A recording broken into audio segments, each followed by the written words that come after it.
Howdy, all. The NCAA tournament is in full swing, and I have to tell you, other than watching about 5 minutes of it last night, Russ, and usually, even though I'm not a big basketball fan, I get into the tournament. Okay. I watched about 5 minutes of Arizona, North Dakota while I was getting something to eat last night after the Leafs game, and it just didn't grab me. I think maybe when it gets closer to the Final Four, I'll be more into it, but normally I'll watch a North Carolina Duke game or Syracuse game, and this year I was so enraptured in hockey that I really didn't have any time to watch college basketball. I won't watch any of it. I never had an interest. I mean, when I lived down in Virginia, there was a year that UVA was hot, and so when I was working at a restaurant in a hotel, like I was the assistant manager, I certainly watched it, but I didn't really enjoy it. Like, it's just not my thing. Yeah, I mean, it's not for a lot of people, and the funny thing is, I've been into it in the past, even though, like, I'm not a graduate of a major college that has a Division I school. It's one thing if you're like a Syracuse University grad and you always have something about Syracuse. I mean, I like Syracuse because that was basically the closest Division I big time basketball school, back in the Pearl Washington days and Derek Coleman and Ronnie Cycli, who we mentioned. I mean, I attended University of Houston. It was the year after Phi Slamma Jamma, and they were good. I went to a game or two. I wasn't swept up in that as much as I was the football, where they lost in the Cotton Bowl, so it was probably good that I didn't. Cadillac Anderson was the big star then, and he was a pretty cool guy. Like, I would eat lunch with him, nice guy. The team didn't grab me. What did grab me was, like, my first day on campus, watching Hakeem Olajuwon in the gym working out before he was really a Rocket. I spent more time watching him work out, like, once or twice, than I probably did pay attention to their games. Like, that was just the way it was. So yeah, I guess growing up in New York, it's tough. When I was young, I tried to watch it, and I would watch Notre Dame and Adrian Dantley. I liked Adrian Dantley. He was fun to watch. I didn't even stick with that. Yeah, I mean, in New York, and that's a funny thing. New York really doesn't have a strong – I mean, there are a number of smaller colleges around, in the New York City area, like Manhattan and Iona, who will get into the tournament. But like St. John's back in the 80s with Chris Mullen and Walter Berry and Bill Winnington, that was like a Big East, a big power. But there's never really been, Seton Hall's in New Jersey. There's never really been a big power in New York City for college football or college basketball. But anyway, so you wanted to bring up something that was non-sport. Yeah, there's a real injustice right now in the world. Monopoly had a vote as to what the pieces should be, and so, like, there's some new pieces. Now, getting rid of the thimble, I get it. Bringing in a T-Rex and a penguin, that's fine. I get it. Where I drew the line was they switched out the wheelbarrow for a duck. And I'm thinking, oh, come on. Nobody likes the duck. No offense to ducks. Was the thimble taken out as a symbol, because it was a symbol of like females having to sew or something like that? No, I don't think so. I think just people got bored with it. And the thimble really did. Nobody ever wanted to be the thimble. The wheelbarrow was fine. It served a purpose. I don't think anybody had a problem with the wheelbarrow. It's better than a duck. Wasn't there a top hat? There was a top hat. It's gone too. That's terrible. So to me, Monopoly got it wrong. That's all I want to say. Yeah. Bad on you, Monopoly. When you let people vote and let it affect the game, these are the results you get.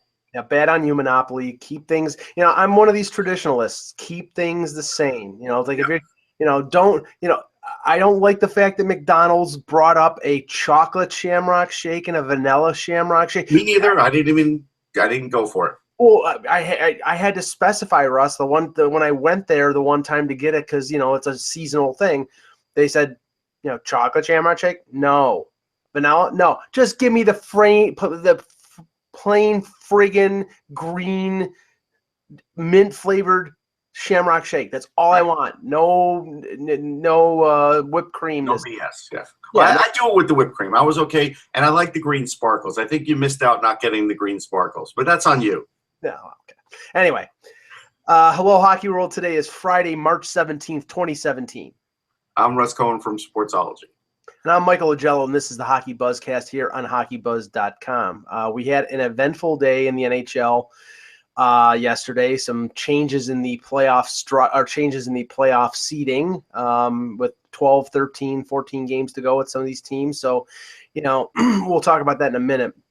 Russ, I just wanted to bring this up because I was thinking about things to talk about on the show. Mm-hmm. And I've been a critic of the Vancouver Canucks this year for not recognizing certain things about their franchise. Number one being they had no chance of winning a Stanley Cup based on my opinion, looking at their roster, and then instead of, I think yielding to the want and desire of their fans mm-hmm. to bottom out, get a top draft pick, and rebuild. They, in the offseason, they signed Louis Eriksson. They had another 30-plus player with money with a long-term deal. To Jim Benning's credit, and we gave him a lot of credit at the deadline. They traded Alex Burrows for a prospect and Jonathan Dahlem. They traded Jannik Hansen to San Jose for Goldobin. So they did start to recognize after a season that was the direction that they had to go to. But for like your team in football, my team in football, mm-hmm. the Canucks and a number of other franchises out there, ownership and management don't recognize that their teams are not good enough and don't yield to their fans' desire to burn it down to the ground and restart when that is more than likely the best direction to go for a lot of these franchises. When you generally look at these things, and the Leafs are the really big exception here, most of the time it's because they charge X amount for tickets and don't want to do that. So they would rather give the illusion of they're still good to the fans and give them something to root for that way, when some of these places don't realize that fans have gotten smart enough to the point where they know what it takes to win. Right. And because otherwise you end up with, 40 years of nothingness like the Jets. You get to a few championship games, you don't win. I mean, and I didn't do the math exactly right because it's 2018, whatever. Don't kill me, people. But the point is that's what happens. And I think right now Vancouver at least attempted to turn the corner on that. And we do hear them rumored with Alex Kerfoot, which, hey, if they could sign Alex Kerfoot in August 15th, if the Devils don't get him signed, right, that could be another move in the right direction. So I don't want to kill them for that. But generally when teams, look, back in the day when the Rangers went through, what was it, 10 years, no playoffs? It was 9 or 10 years. Right. They never rebuilt. They should have rebuilt. They could have rebuilt twice in that time period. Instead, they refused to, and just threw money at it constantly. And that never solves it. And Toronto did the same thing. These big market teams without the cap, all they did was throw money continuously. Go out and sign. Yep. I mean, late 90s, early 2000s, to the point that John Ferguson was fired in Toronto. Yep. $5 million a year on Jason Blake, Pavel Kubina, adding to the aging core. I'll tell you, it got so bad for JFJ that literally the day after he was fired, he was sitting next to me in the press box in Philly. That's how bad it was for him. And he was scouting. but adding to this aging, decaying core, because the Toronto market will never accept a team that will go to the bottom. Well, I think that Brendan Shanahan has proved. I think it took years and years, maybe 10 years ago, their fan base would have not stood right. for bottoming out. But after all the crap that they had to go through for years and years with Burke and with Nonis and with John Ferguson Jr., I think it got to a point where they said they look at Pittsburgh, they look at Chicago, they look at other teams that bottomed out. Now, Edmonton was the exception to the rule because they just drafted the same damn player over and over. But most of these teams who had an idea of what to do, they were successful in doing it. And in the NFL, like we were talking about, the Jets are looking for a stopgap quarterback. The Bills keep Tyrod Taylor, who clearly, in my mind, is not good enough to get them even to the playoffs, let alone the Super Bowl. Here's the thing. I don't want to say it's an edict in the NFL, but it almost seems like it is from the league. Like, you can't do this because we charge so much for tickets that we can't even justify it. And we've never seen an NFL team do this. Mm-hmm. And I don't know if we will, because even though there's only 8 home games, just think about what they charge for those 8 home games. Right. And I think that is what's driving that. Because look, otherwise the Jacksonville Jaguars should be good by now, shouldn't they? I mean, well, you would think, but the thing with the NFL is you have so much flexibility in terms of how much money you want to spend on a roster. You think that the span of cap floor to cap, the top of the cap in the NHL is big. Look at the NFL, and there's no edict that says that an owner has got to spend up to the cap. Right. If they spend at the bottom, they're never going to be good. Yeah, the NFL is just a bad example of a league where you could be a have-not forever. And there are some teams now where it's probably been, I don't even know, I dare say, when's the last time the Jaguars even made the playoffs? It might have been the last time they lost to the Jets in '98. Yeah, I know that they made it in the mid '90s when they beat the Bills and went to the AFC Championship. Yeah, that was when Tom Coughlin was their coach. The minute Coughlin was gone, I'm not sure they ever made it back. And I don't think so. Yeah, this is, it's hard to root for teams like that. It is, but here's the thing. Here's the part that we don't seem to understand, but I guess the NFL gets it, and maybe the NHL is heading that way. You get a lot of people now that just go out for that one night of entertainment, and they take in a football game and they take in a hockey game, and they're not diehard fans, and they'll spend larger amounts because they're just out with their buddies and just out for a good time. For, I don't want to say for entertainment, because sports isn't entertainment, but to be entertained is, I think that's what we're up against. Yeah, yes. You can tell from, I can tell you from sitting in the stands at Leaf games this year that there is, I'm there to watch the opening ceremonies of at the season opener, the centennial celebration, the acknowledgement of all the greats and the retirement of the numbers. And I have guys sitting next to me who are working on Bay Street talking about mortgage rates. And that's fantastic. The people around me wanted to choke them to death because all they did was order beers and talk about mortgage rates. And the fans who were like into the game and into the ceremony just were like, dude, shut up. Yeah. But, they have every right to be there just like I do because they paid their ticket or got a ticket that was paid and then we're there. So, moving on from that, X says he'll be here in a few minutes. The league announced, or there was an announcement today in Ottawa of a outdoor game to be held. It was supposed to be held at Parliament Hill. It was going to be. Now I don't know. Not supposed to be. It was rumored. It was rumored. But the context was, because there's obviously no arena there. They were going to build a structure. Right. Similar to what we've heard, we've always heard this talk about a game in New York and it being played at Central Park. Central Park does have a rink. They just need the rest. Right. They would have to build the stands around it or something of that nature. But in the end, I guess the cost was deemed too excessive. So now the game is going to be played at the football stadium. But the football stadium, Russ, does this remind you of anything? The football stadium is named TD Place, TD for TD Bank. Just like BMO Field in Toronto was named at the Bank of Montreal. Well, for the game on January 1st, it was renamed the C&E Exhibition Place, Exhibition Stadium. Well, this game is being played at Lansdowne Park. It's not being played at TD Place because it's just ridiculous how these can't just let it drop for a second. Come on. And this is the Heritage Classic, right? So that's good. Again, you always see these droll remarks when I announce that, yes, when the game, you find out the game's real, or close enough to it. Like, they haven't officially announced the next one we'll talk about, but it's pretty much done. You always get these people, well, who are going to be in the other 15 games? And it's like, listen, they're not doing this game for you. Yeah.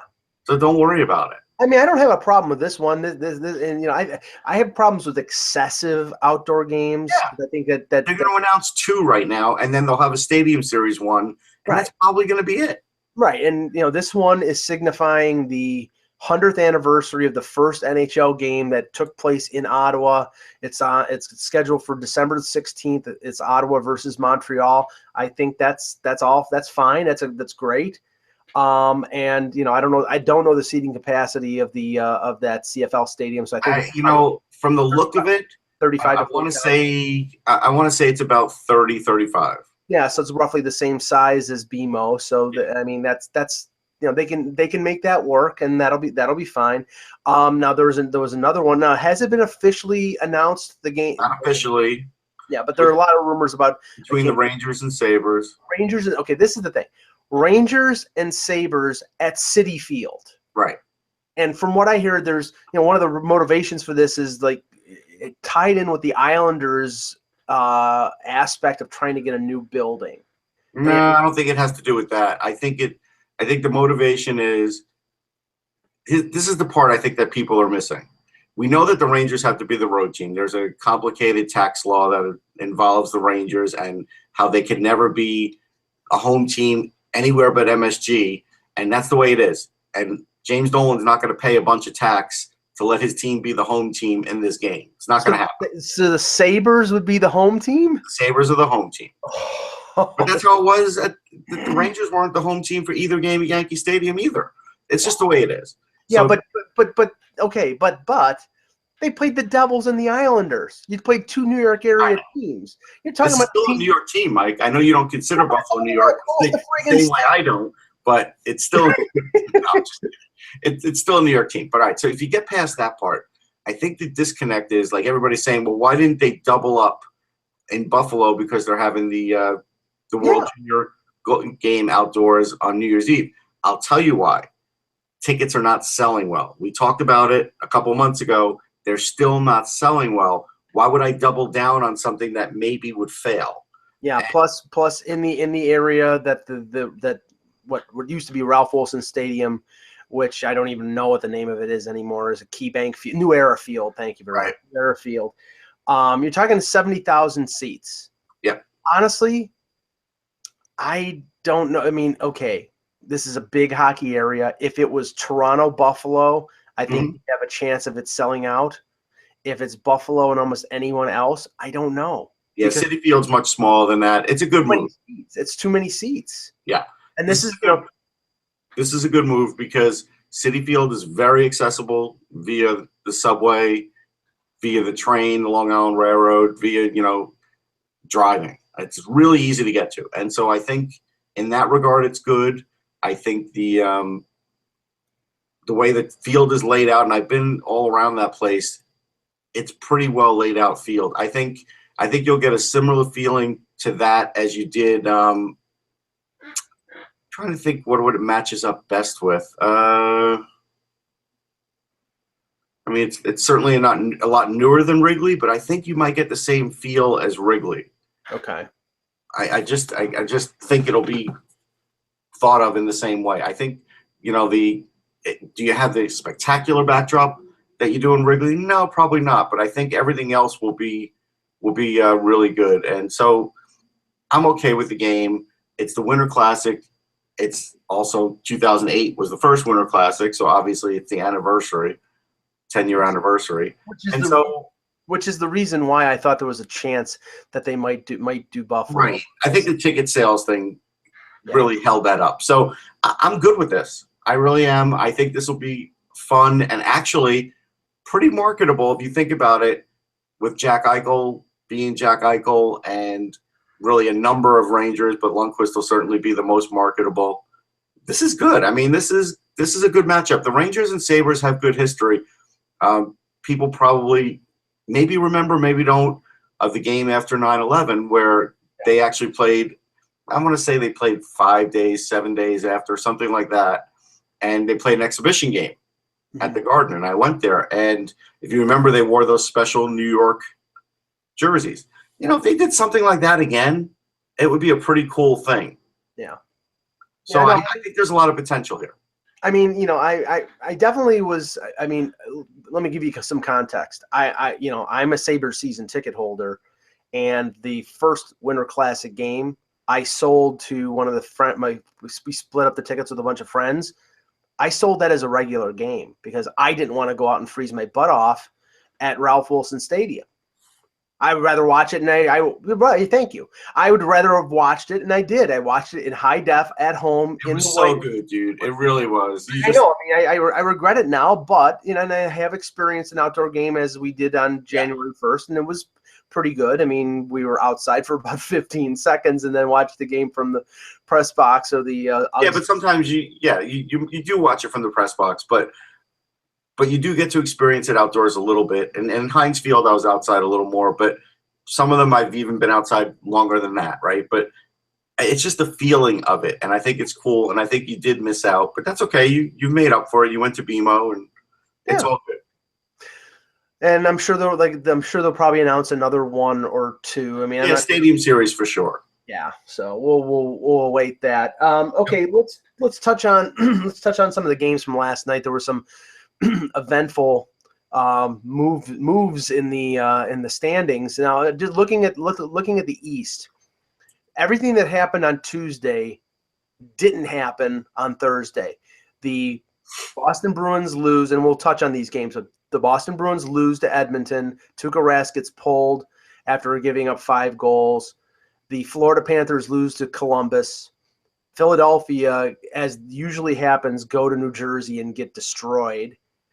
The Islanders, and you know, I caught some flack from some Islander fans. You're like, you know, because I made a sarcastic comment about, you know, if the Islanders really want to win and make the playoffs, they should sacrifice all their games at Barclays and play on the road because they've been playing better on the road than they have been at home. Now they've only lost like the last 2 games, and they were doing really well at home. But all I know is when I really started focusing in on the Islanders, and they played 2 games in a row, and they mail it in. And at least that's the way it looked. They mail it in against Carolina and Winnipeg. I question something that's going on with that club. You know what? Here's what's going on. And I heard this in the Philly game yesterday too.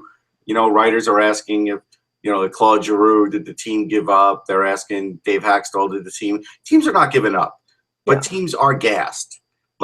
And not because it's 3 games in 4 nights, not because of that, because of the entire season, the way it's been. Right. I mean, it's okay. It is 3 games in 4 nights on top of 6 games in 9 nights, and on top of, you know, of 82 games. But it's a cumulative effect of this weird season and bad scheduling.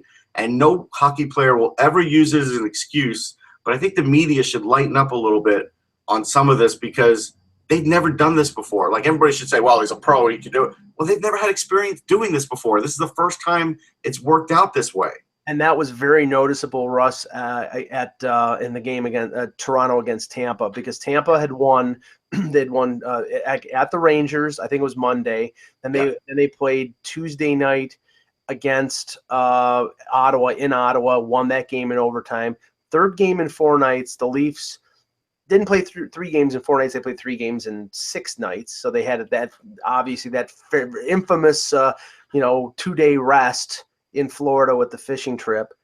And they played terribly against Florida. So they had a little more rest than Tampa, and it showed. Yeah. Because Tampa really didn't have any answers for them. And by the 6-minute mark of the second period, it was 4-0, and the game was over with. And I do want to defend Steve Mason in this regard. I can't remember who the player was, but there was a player in another sport who was subject, used to get migraines. Yeah. And he was a great player. He was a wide receiver, I believe. And when you get migraines, you really can't do anything. But it's easy for, me at home or somebody at home to say, oh, get out there and play. It's just a migraine. Take some headache pills. Take some ibuprofen. Ha, ha, ha. Yeah, real easy. And Steve Mason, when they said after the game that it was dehydration, you start getting these smarmy comments again. And I don't know if anybody's in the audience has ever been truly dehydrated, I have. It's not a fun thing. No. Like, we're mostly water as humans, right? When you get dehydrated, you can't do anything. As you saw, he was getting carried off. You're done. You've basically used up. It's sort of like being in a video game and you used up all your resources. There is nothing left. You have nothing in the tank. And this is something where it's obviously hereditary for him, because at this, look, in this day and age, teams know about hydration. I'm in the locker room. I see all the different drinks everybody's drinking. Sure. When it gets warmer, they bring in the Slurpee machine now to lower the core temperature. Like, they've got this stuff down. But there are some people that are just have that issue. He has that issue. For all the good games this guy's given you, please leave him alone about dehydration. I mean, come on. I mean, I was at a game in Toronto where Mason was in goal playing really, really well, and it was in the third period, and he had to be taken out of the game because he ended up being he had cramps because he was dehydrated. And I can't even remember if it was Brizgalov or who came in, and they ended up winning. I think they ended up winning in overtime in that game. But it's a fact, and it's a factor that they have to put in. Now the thing is, like I said, they've always had trouble against New Jersey. True. And Mason, apparently his career record again, and the Devils broadcast, when they were talking about this, I'm like, his career record against the Devils was 0-8-0. So even though we talked yesterday about Dave Haxtell sticking with Mason, that might have been understandable if Mason's record is 0-8 and he's playing back-to-back nights. That was the game that you play him. Like I said, this whole thing has been turned upside down at this point. Like, I can't even tell you what they're consulting before they put in a goalie. Like, that part of it's upside down. The effort you saw clearly wasn't good enough. The Devils were better in every facet. But the one thing the Devils did that was predictable, and if you remember, I talked about it when we were doing the preview, is they came out starting that game very physical. And the Flyers should have realized, like, hey, that's going to happen, knowing that they've had off for 4 or 5 days because of the canceled game, right? Like, they had the canceled game on Tuesday. So the Devils came in a fresh team. The Flyers were not going to be a fresh team. You knew that they were going to come out and punch you in the mouth. Right. I will say I think the coach could have probably had a better game plan to get around that. And they just got stunned. They played okay for a while. They stayed in it for a while. They held themselves in it for a while. But you knew that they were losing altitude, and it was just a matter of time, and then it snowballed. It's a tough loss. But this is why I always say, you could have these teams that can't score, can't do anything, and yet you go in as the Flyers, you go in and play the Devils, and they beat you. I mean, but it's what happens. Hey, sorry guys. All right. We were just talking about the Flyers and Devils game last night. Now the Devils, that was their first win in 26 days. Yeah. So they were 0-8-2 going into this game and win. And I was just telling Russ, the Devils broadcast, they indicated that Steve Mason was 0-8 against the Devils. And yesterday we were talking about, you stick with Mason, and don't go back to Neuwirth after what Neuwirth did against Toronto. But I'm thinking if I'm Dave Haxtell, I'm starting Neuwirth in that game strictly on Mason's record, and they're not starting him against the Leafs last week.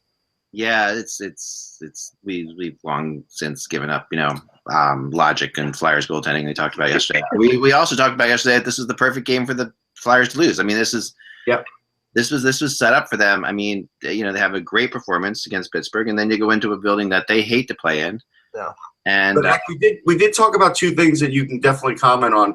The first one is we've never seen an NHL season like this. So it's not so much that there's 3 games in 4 nights that's what's gassing guys. What's gassing guys is their bodies are not used to the condensed schedule the way it's been, and it's starting to show. And then the other thing with Mason is when you get dehydrated, there is nothing you can do, and he's just a guy that's prone to doing it no matter how much he tries to keep it away.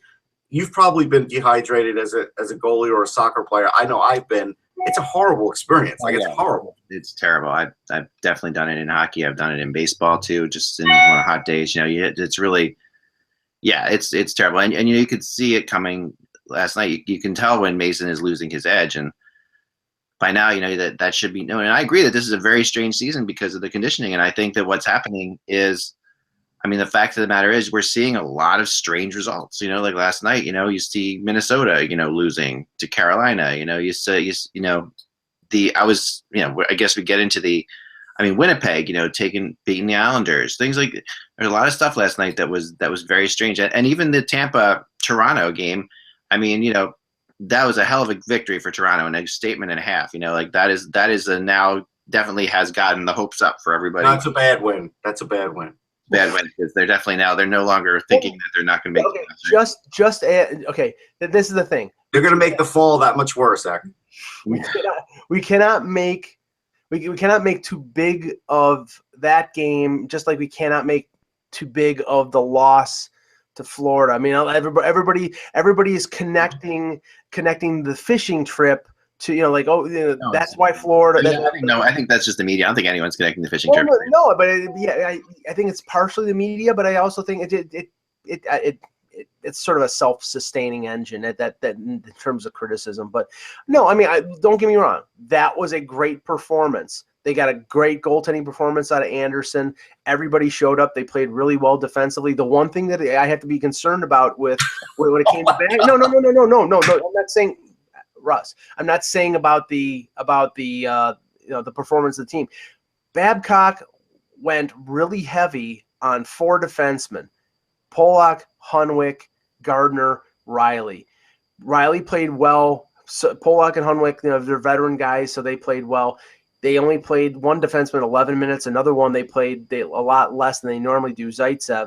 And Gardner was a turnover machine as usual. The thing is, if Babcock starts going heavy on certain defensemen, it's going to accentuate their defensive problems even more. They benefited from the fact that Tampa was a very tired team, and they took advantage of it. But I'm just telling you, in the last 12, 13 games of the year, if they keep going to 4 or 5 defensemen, they're going to rue the day. Mike Babcock knows. He's done it. Quenneville did it. Quenneville had 3 guys. Yes. Yeah, this is a young team, so they do have the legs, I think, under them. I don't think that it's impossible to think that they could be a little bit more in shape than some of the other teams are playing. It's not about being in shape. It's about you're right, Russ. The Blackhawks went with 3 defensemen. The 3 defensemen were named Yarmulson, Seabrook, and Keith. We're talking Gardner, Riley, Zaitsev, and Roman Polak. This is not the same. This is not. The one thing I'll agree with you is they only won 5-0. They could have won 7 or 8-0, and that is disturbing. Okay. Yeah. No. I thought it was a big game for them. A really, really bad game for Tampa. For Tampa to lose that game the way they lost it. Now Stamkos did participate today in Lightning's morning practice. Yeah. With the no contact jersey, for the first time. And it's ironic, because yesterday Bob McKenzie reports Stamkos is very, very, very unlikely to play at all in the regular season, and then the next day Stamkos practices. We talked about it. We know he's coming back. Yeah, Stamkos' quote: "I'll play when it feels ready." Today was the first week. Can't say it feels ready right now, but it was a start. Hopefully, after a few more of these, you start to gain some confidence. You go from there. Yeah, he's playing. I think that he's gonna, as long as Tampa stays in it. Yeah. Like if Tampa were to lose 5 in a row and he's not, then maybe he would have to think twice about it, Right. But I don't think so. I don't know where the Leafs go from here, though. You don't really want to have a winning streak. That would be bad. Stop. Oh man. Well, that was it was impressive. It was really impressive. Like I said, I think I give them all the credit in the world, but I also think they took advantage. And you have to do this when a team is gassed. You have to gut them. You have to cut their throat, and that's what the Leafs did. Tampa was in the 3rd game of 4 nights. They looked gassed. Their number 3 center was the number 1 center on the Toronto Marlies 3 weeks ago. So the Leafs took advantage. But when Tyler Johnson gets back, if Stamkos steps in the lineup, if it's close, it's going to be a race to the finish. And I did some calculations based on winning percentage for the remaining part of the schedule. The Leafs, of those 3 teams, the Islanders, the Lightning, and themselves, they have the toughest schedule. There's a five. They're playing teams that have a 581 winning percentage, and the Lightning is significantly less. So I mean that's reality. But I heard the next off day they're going to the movies. Like this could really affect the season. That's what my projection thing's all about, Mike. You could just call me up on that. I know all about it. I know everything about the league winning percentages. What if the team, when the team goes to the movies and they see a sad movie, this could affect the rest of the season. Don't go see Logan. Let's look at the game. Yeah, I heard that was good. Let's go look at the. We need to look at the Bruins game. I think that's the most alarming game out there. The game was fascinating on a lot of levels. This was a game where two teams really needed to win. I think Edmonton needed to win more. Right. I think Boston was tired, and Boston was traveling, and they've been playing pretty well out on the West Coast, right? So I felt like this was a game that did set up for Edmonton. It was one of the only games actually I got that one wrong too. I went 3-9 last night. I got smoked last night. I continue my trying to be the Montreal Canadiens of predicting hockey games. Now I'm only like 11 games over 500, I think, or something like that, crazy. But yeah, that was one of the ones I got 9 wrong, and that was one of them I got wrong for sure. And that game was crazy. That game was crazy because you had 11 goals in the first 2 periods. It was back and forth. Really bad goaltending. Well, shouldn't this be the worry for the Bruins if they're playing in a playoff series? Did we not sit here on trade deadline day, right, in this very room, Russ, and say, how can the Bruins go through this without getting a backup goalie? Like, how the hell can they possibly think they had out there? Whoa, but okay. First of all, Rask started that game. I know, but that's the point. The point is Khudobin, I think, has won 4 games in a row. He did let in the Jonathan Bernier special from center ice against Calgary, but they won the game, and he did play pretty decent. He has played well as of late, but the backup goalie record for the Bruins is still like 9 or 10 games under 500. It's horrible. The fact is, so you can't sit there at trade deadline and think that it's going to get better. And it has gotten a little better right now, but at the same point, it also just affects everything because when a backup goalie is not winning games like that, he comes in, the whole team plays differently, right? So he might play better. Plus, you're afraid to put him in the first place because of it. So I just think it's insane. Plus, there's also that arc of a new coach, like with Cassidy. I think he's 11. They're 11-4 now, something like that with him. Yeah. You get that arc, and then you kind of wonder when is it going to level out. It could level out 2 days before before the end of the season. Well, I don't think there's right now.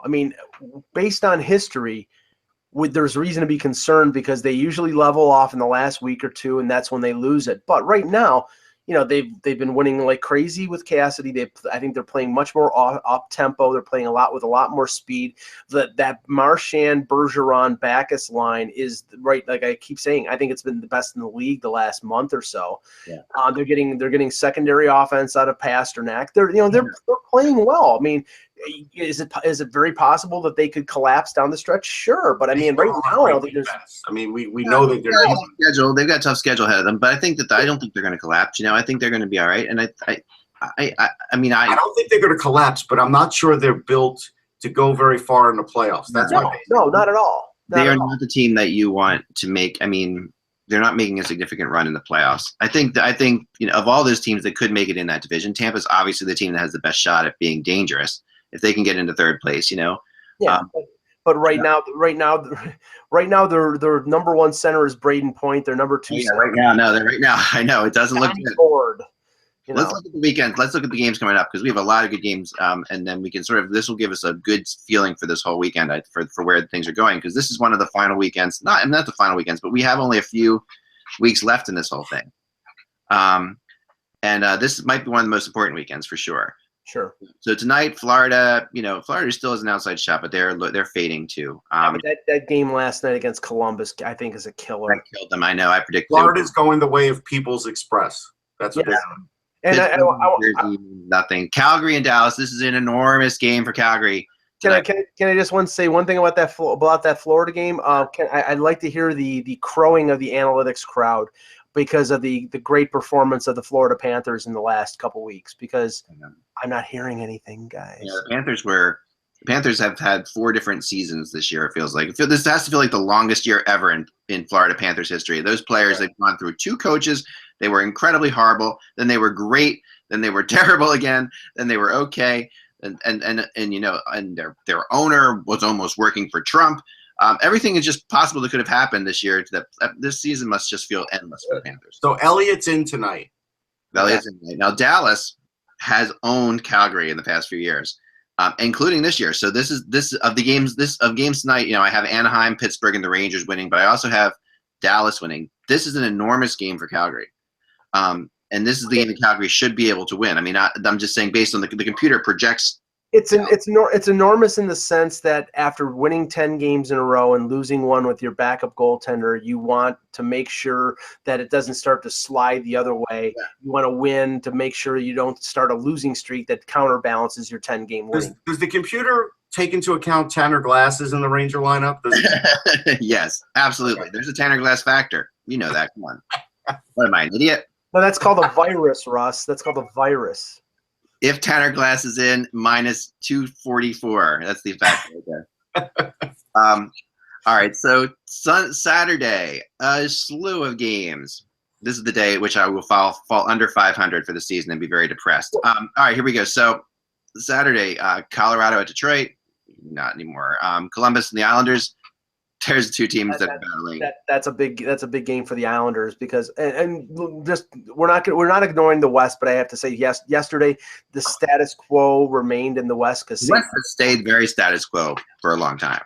St. Louis won, Edmonton won, LA won, so they're all staying at the same. But that's in a way that's a loss for. I will tell you this: I'll be shocked that the Islanders win that game because I think Columbus will walk into that game and Tortorella will just absolutely play defensive hockey there and try and choke them out.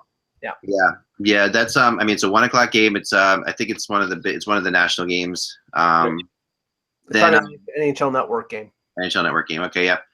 Then the Rangers and the Wild. That should be a good one. I mean, I think that'd be good. The Wild have really struggled lately. As have the two teams that you would have just dominated. They're like mirror images of each other. These teams because. They rely on goaltending. Minnesota's got better defense. Rangers have a little better offense, but they have a similar makeup. Neither of them are bad offensively. Neither of them are barn burners offensively. Like this game, probably if this were a playoff game, probably going to triple overtime. But yeah, I could see this going into overtime. 1-1, 1-1, triple overtime. It's gonna be great. Then you have Hockey Night in Canada comes to Toronto, as do the Blackhawks tomorrow night.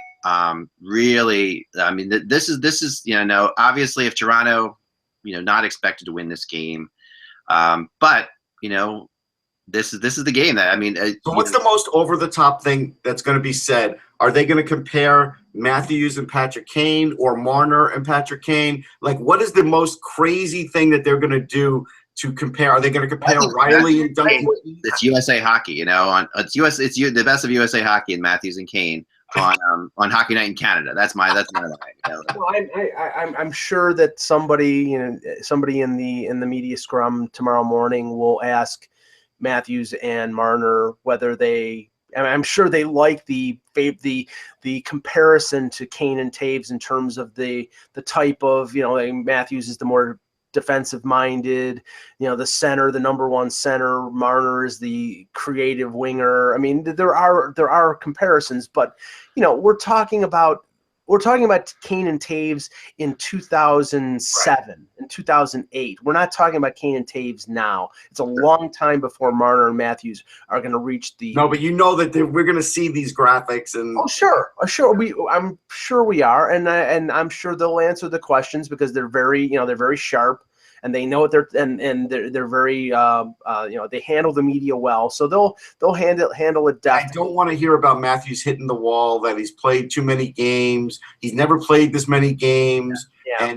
And Mike, you made a really good point talking about all the games he played last year between tournaments and Switzerland and oh my. Oh, yeah. No, it's like if you go back to October of 2015 and go forward, he's played in the Swiss League, he's played in 2 World Juniors, he's played in the World Championships, the World Cup, and every game this season. Cut the guy some slack. If he is gassed, cut the guy some slack. He's played a lot of freaking games. You know what he is? He's durable. He really is. You have this game as a Chicago overtime win, which I think the Leafs would take. I think they would take a point, but I mean, this we'll see how it plays out. Tough. Oh yeah. Well, actually, I'm wrong. Sorry, I have a straight up loss. Sorry about that. I apologize. You have what? You have the Leafs winning? No, I have Chicago winning straight. I think they should have Justin Bieber dropping the puck. I think that this is the big one for them. They really have to. This is for Chicago. And then moving on though. The next. Are they gonna have a band in between periods? Do you think they'll do that? Yes. Well, I think they'll have a fishing expedition in the middle of the period, in the middle of the game. And the Maple Leafs are wearing the Toronto St. Pat's jersey. That is cool. So there you go. I'm going to root for them just for that purpose alone because I love those uniforms. Those are cool. They're not going to be the same ones. Any reason to root against the Blackhawks, but that's good enough for me. It's not going to be the same jersey that they wore the last time. This is another different throwback one, but it's pretty cool. I looked at it's a different kind now because there are people who own every jersey the Leafs. I know a couple people who own every jersey the Leafs have ever worn. So that's a good thing. I have another one. Montreal at Ottawa, battle for first place. The other Hockey Night in Canada game early. That's a great game. A great game. And also goalie's back too. Anderson's back in town. Apparently, going to be ready to go. That's huge. I just think this is going to be. These two teams. This is a rivalry that has been underplayed. But what I've always loved about this rivalry is the fact that most Senators fans were Canadiens fans. They grew up Canadiens fans. Well. That's pretty cool. Just like most. Does your computer yell and say this is going to be the lock of the night? Does it do anything like that? No. Well, let's. I can tell. Okay, you know how outside most arenas there's somebody selling street meat, selling hot dogs. Well, for this game it's in Ottawa, right? It's at the Canadian Tire. Yeah, you're gonna have strategically stationed Orkin men out there to keep the rats, Alex Burrows, Brendan Gallagher, and all these other guys on these teams in the building, because this is the biggest collection of rats I've ever seen in any game in recent memory. Yeah, this Montreal team, you're right, has really picked it up. Now, the great thing about this is that these teams play back-to-back games this weekend. So they play Saturday and Sunday night, home and home. My computer now has Ottawa winning both of these outright, so that's going to be interesting to see. The Ottawa Senators have actually owned the Canadiens the last couple of years. I think the Saturday night game is Alexei Yashin night, but I'm not sure. Is it? Is Carol Alt dropping the puck? I've had too long of a day, Russ, for you to try to slip something back past me. I can believe anything right now, so sorry. 5 o'clock, and I didn't get here till 5:30, and we're doing the show, so it's been a day. The two games is being called the Wade Redden Memorial. Just so you know. Okay, I'll believe anything you say right now. No, it's the Randy Cunnyworth Memorial. All right, Washington, Tampa. After that, tomorrow. He's not even dead. Another enormous game, obviously. So this is where Tampa has to, they weren't supposed to win this game. They were supposed to win the last one. So if Tampa wants to get back into it, they got to win a game they're not supposed to win, and that's the game right here. This is where they should be able to. And then Nashville, Carolina, who does this every year, does not help themselves with the friggin' draft lottery and gets good at the end of the year. And Carolina's playing well again. They will do it again. They're chasing the Flyers down. It's like crazy. They're really so frustrating, right? Well, the thing is that the reason for that decline that they had for almost a month is because they burned. First, they had injuries. Then they burned out Cam Ward. They played him too much, and Eddie Lack. And then that was one of the reasons that Bill Peters ripped Eddie Lack, was because Eddie Lack played terribly. And if they would have gotten decent backup goaltending and better performance out of Cam Ward, they'd be right with Philadelphia, Florida, Toronto, and all these other teams. But they're they're a little bit behind, and I don't think they're going to be able to make it up. Yeah, well, I don't know. I think they could, because they could win this game. I have them losing this one in overtime, so it's not. They played Nashville well enough. This, by the way, is why the Predators should be in the Eastern Conference this game, because this could be a great rivalry. This just never has become one. Carolina and Tennessee have great rivalries throughout sports. They always have, and this would be just a phenomenal. These are two very similar cities as far as these are. It would just be great. And they'd never play each other. This is why I would love Nashville to be put into the Southeast Division with the Florida teams. I will say this on a serious note: there was a serious fire in Raleigh to a big building in Raleigh, and that was last night. So it could be a little somber feeling. Is it in Raleigh, Mike? Yes, it is. So they're probably going to do something about that before the game. They may recognize that it was a 5-alarm fire. Like you don't hear those anymore. Yeah, terrible. San Jose, Arizona.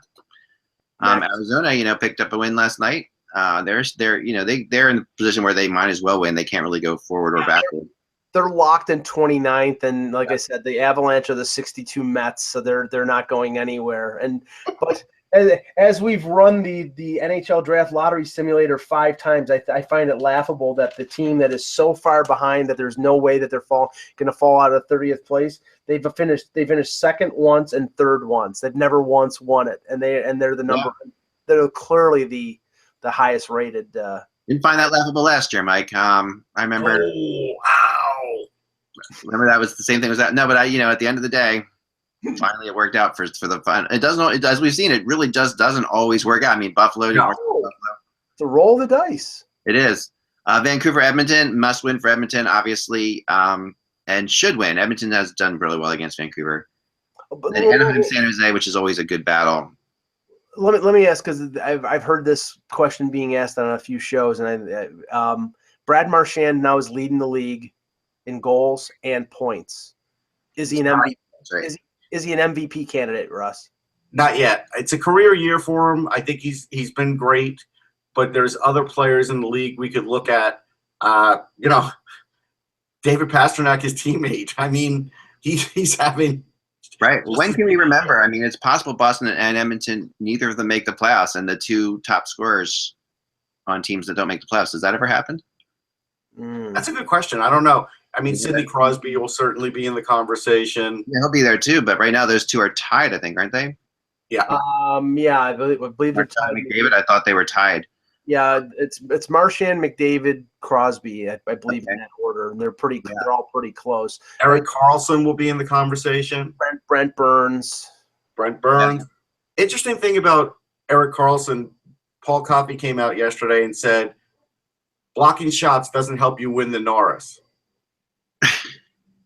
And he knows, and he's right, and that's why there should be 2 awards. He's definitely right, but that is crazy. No. Anaheim, San Jose will finish off tomorrow night, and then and that's always a fun game. Those teams. That's a titanic battle. Do they still play hockey in San Jose? I guess they do. Yeah. They got to play a little better. Then Columbus. Then Sunday night, Columbus and Sunday afternoon, Columbus visits New Jersey.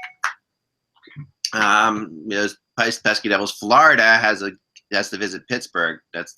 They never do. That's death. That's a death game. See ya, Tom Rowe. Have a nice night. You might be able to ring 5 bells after that game. Yep. Minnesota and Winnipeg, which is a really good battle always. But kind of meaningless at this point. Colorado and Chicago. That's a game Chicago doesn't want to play. God, call up Jeff Glass for that one to play goalie. Carolina, Philadelphia tomorrow night. This is where Carolina could continue to try to catch Philly. The third game in 4 nights for Philadelphia. This is the game that favors Carolina because of the youth and their legs. Because we just talked about this. Can we just for a minute talk about the schedule when it comes to next year? If they go to the Olympics, this is going to happen again. They started the season a week late this year because of the World Cup. It started this. I think it was the 16th or 16th. Even if they start the season the normal time, which is like October 8th, October 9th, you're going to have this compacted schedule again. I think this is detrimental to the league because, I mean, these teams are gassed. There's no question about it. There's no question. And I think the reality is the NHL is a 72-game league trying to play 82 games. Like they are, because basically the way the seasons work, they can only start so soon. They can only end so late. They really are playing 10 too many games. And how about playing less than 9 preseason games and start the season in the last week? That's hugely important. I don't know why they don't do that. That's insane. They should play 2 preseason games, in my opinion, at the most. There's really no reason. And people won't complain as much about paying the money too. Right, that's true. It's good money for some of the teams, but really there should be a way of getting that. I mean, like some of the expansion teams, not expansion teams, but the out of market teams. The new market teams, they count on that expansion or preseason money. It's just ridiculous. So then we have Ottawa and Montreal again tomorrow night, like we said. And then we end up tomorrow. This is Sunday night now. So Sunday night, we end up with LA and Calgary. That's a huge game. I'll be watching that. Yeah, that's a good one. That is going to be – so Calgary, this is where Calgary is right now. They just won 10 in a row, and they seem to be in great shape, right? But tonight they've got Dallas. They can win. If they can win that game, they're in good shape. But then they have to deal with LA. Then they go to Washington. They just really have – Calgary's got their work cut out for them, You kind of wonder what's going to wake LA up. Does somebody on Calgary need to do a slap shot to them and just go by the bench and put the stick blade up and hit them all in the face? I think LA's awake. They totally dominated that game last night. It was just ridiculous. The first period, the shots were like 15-2 or something like that. They seemed, they really seemed okay in that game. It was just. And they have won a bunch of games lately too. You seem like an apologetic coach that I cover a lot, but that's okay. Yeah, maybe. I've got a makeshift NHL draft lottery simulator here, so we can do it to finish. All right, let's do it. All right, I got it. I can do it. Oh, you can do it there, right? I can do it on my phone. Just okay. All right, here we go. Go. The NHL draft lottery simulator. I think I can do it, Mike. Actually, I can do it from here. You can screen share. Right, yeah, I can. All right, go. If you can do it, go ahead. Let's do it. We don't want to short shift the NHL draft lottery simulator. No. Well, we got to do it now. We're doing it right now. Here we go. All right. Oh, here, I got to put it up there. Hold on. Put it up. Sorry. Here we go. NHL draft lottery simulator. The winner is the Vegas Golden Knights. Woo! Twitter will explode if that happens. Fix. Can you? Yep, the fix. Followed by the Vancouver Canucks. Oh boy, boo! And the New Jersey Devils.